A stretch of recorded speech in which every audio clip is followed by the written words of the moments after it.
Here is a newer model from Ollech and Wajs, the M110, or more specifically for this strap model, the M110 AS. A few years ago, I reviewed the C1000 and I had mixed feelings on it. The case at 39 millimeters with long lugs made for odd proportions, the loom was not applied to all the indices, and it has a bracelet that I was just not fond of. The M110 is a different animal though. This model uses a skin diver style case, still has a massive crown, a shortened lug to lug, and a beautiful gray dial. The movement is different as well, as this one uses the Soprod Newton P092, which has had some controversy, which I will discuss. Pricing for the strap model is $1,662, and if you opt for the mesh bracelet, the pricing goes up about $160 to $1,821. Obviously, these are not exactly cheap, but as with any watch and review, is it worth it? Let's find out.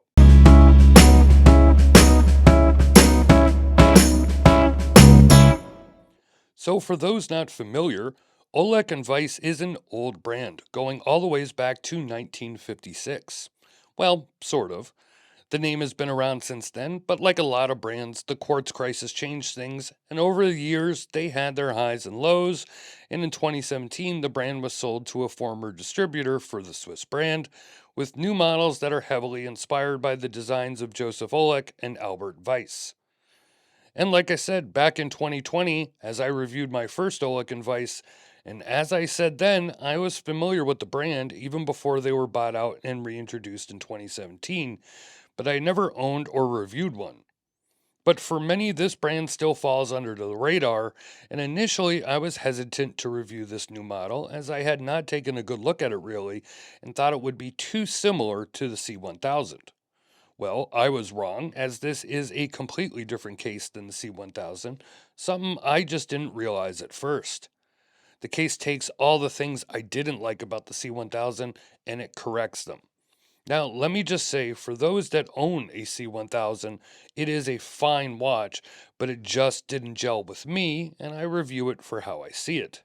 This M110 is a skin diver case, and the proportions are much more palatable both in looks and wearability. The dimensions at 39 by 48 millimeters. The website states 45.8, but I'm not sure how they got to that measurement. If I measure the pinhole to pinhole, it's just about 44, but lug tip to lug tip, I get 48 millimeters. Either way, between the skin diver case and the shorter lugs, this watch looks and feels better proportioned and doesn't make the 39 millimeter case feel small in width compared to the length. Another difference in dimension is the case thickness. The C1000 is a dive watch, and this one, well, is not. It's more of a field watch with the compass bezel, and though it has 300 meters of water resistance, the C1000 has, yep, you guessed it, 1000 meters. The less water resistance shrinks the case thickness from 15.6 millimeters to 12.5 millimeters, again making this much more enjoyable on the wrist. Now, I know I am comparing two different models here, but again, at first glance, they do look somewhat similar, and well, I did not love the C1000, and while I don't like to use the word love a lot for watches, especially for these reviews, I have developed quite the fondness for this M110 AS. Another fantastic feature of this case is the large crown. Now, I don't believe this is the same as the C1000, but it is very similar, and it is a very large crown. The diameter is 7 millimeters, and it sticks out from the case about 4.8 millimeters. And what this does is make it so easy to grasp and set the time and date, or wind if you choose to do so.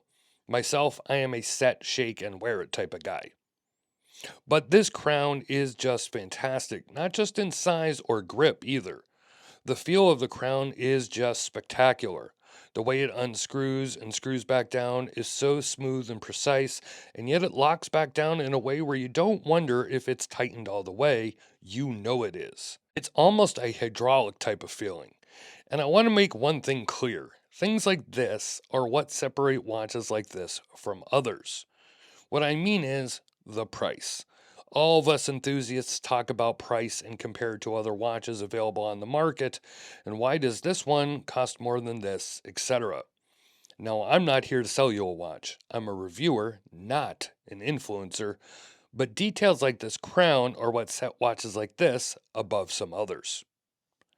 Now, I'll get to the dial and the compass bezel here shortly, but I think I should address this movement.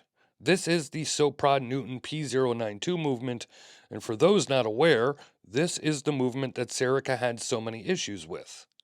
Let me be clear, I have not reviewed or owned a Serica, but I am well aware of the hacking and floaty hand issues customers had with those watches. Since I never experienced it, it's hard to comment on and say with any certainty if it was the movement or Serica that caused the issues. What I can tell you is that this specific example does not have any of those issues and has been running beautifully. And this movement inside the M110 is apparently a bespoke version of the movement, modified to OW specifications and regulated in 5 positions. I do not know the exact modifications to the movement. The power reserve is still 44 hours, and the stated accuracy is plus or minus 5 seconds. So now we come to the dial and bezel, and overall, I really like this dial. I love the tone of the gray they used, and mixed with the green and white used on the hands and indices, it is very attractive. The hands and indices are still brushed, adding to that tool watch look, as is the entire case, bezel, crown, it's all brushed here. There's not one area of high polish on this watch, no chamfers, nothing.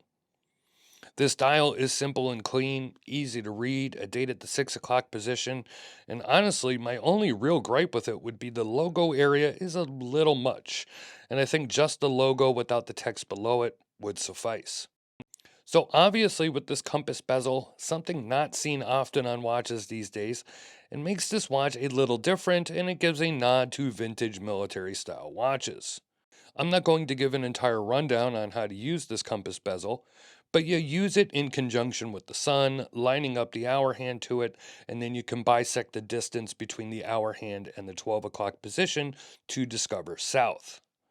Another feature found on the dial are the radio silence on the dial around the chapter ring area. Now, realistically, features like this aren't exactly used these days with all the advancements in technology, but this is a military style tool field watch, and OW decided to go with it for that vintage touch. I will go on a limb and say most people that buy this will probably never use it, just like most owners of dive watches never dive with them, but they are cool touches to this watch, and again, something different that you don't always see it being implemented on modern watches. That brings us to the strap and the loom. Now, I'll start with the loom first and say that the loom is really good on this model. All the indices this time have loom applied to it, and overall, it's a very nice, healthy glow, and it holds up well in the dark. I will say, though, that the 12 o'clock triangle has a hell of a lot of loom applied to it, much more so than the rest of the dial. Then we have the strap. This is an Army surplus hemp canvas strap, apparently reclaimed hemp canvas, and is already over 50 years old. The material, not the strap itself. These are made in Italy, as OW states, and have a soft leather backing, and it is intentionally frayed and will fray more over time, adding to that vintage look and feel. So I've seen some comments talking about this strap, not in a positive light, I should say, and I have no idea why. Yes, it is frayed. Yes, it is a vintage army canvas and leather strap. Not sure what the issue is, but I'm guessing some just don't like canvas straps or don't like the frayed aspect to it. But if you go to Vintager Straps or any other canvas strap makers and look at their strap and their prices, straps like this go anywhere from $60 to $200, and the type of canvas used usually ups the price. I will say, when you look at the profile of the strap, though, you do see that this is not a very thick piece of canvas. It's a thin layer of the hemp canvas stitched onto the soft leather. But this is one hell of a comfortable strap. Extremely comfortable, that is, and very, very, very pliable, and it fits snugly inside the lug area. It also fits well on my 7.5 inch or 19.05 centimeter wrist, and I'm in the fourth hole on the strap, but I would say it wouldn't fit a much larger wrist than mine, maybe 7 3/4 at most, as it measures at 115 by 80 millimeters, so not exactly a large strap for the large wrists. Realistically, I don't have enough tongue left over for the two keepers, so I could take one off as one would suffice. Now, if you hate this strap, there is a mesh bracelet with dive buckle. I can't comment on this piece as I don't have it on hand, and of course, if you like neither, well, don't buy the watch. In all seriousness, if you do like the watch, these are 20 millimeter lugs and have drilled lugs, so strap changes will be a breeze, and a lot of the styles and colors of straps would work on this piece. I do personally like the look and feel of this Army hemp canvas though. So I'm going to divide this summary into two parts. Compared to the C1000, the difference is night and day with the M110. Its proportions are better, the look is better, it's thinner, it has better loom, and it just wears really great on the wrist. Now, keep in mind, as with most things, this is very subjective. As a watch, as a tool field watch, or a vintage military field watch, whatever you want to call this piece, and at a price of well over $1,500, and much more so if you opt for the bracelet, yeah, it's not a cheap watch, and of course, there are countless options these days. I'm sure the comments will read like, but I can have X watch for half the price of this one. And I'm not here to tell you any different because, yes, you can. I did find this model to be well put together, though. I really like the all satin brushed finishing, the amazing crown, the matte gray dial, the domed but not crazy domed sapphire, and I do really dig this strap, but I have always been a canvas strap type of guy. So I want to hear your thoughts. I want to hear from you down in the comment section. Love it, hate it, own it. Let me know your thoughts down in the comments on this Ollech and Weiss M110 AS. And once you are done with that, you can like this video, share it with everyone you know online, and if you're not already subscribed, do that and hit notifications as well. It greatly helps out the channel, is free, and it only takes a few seconds. Then head on over to watchreport.com to see my written review with a lot of photos as well. All will be linked in the description. This is Don Evans from Watch Report. Thank you for watching, and I will see you next time.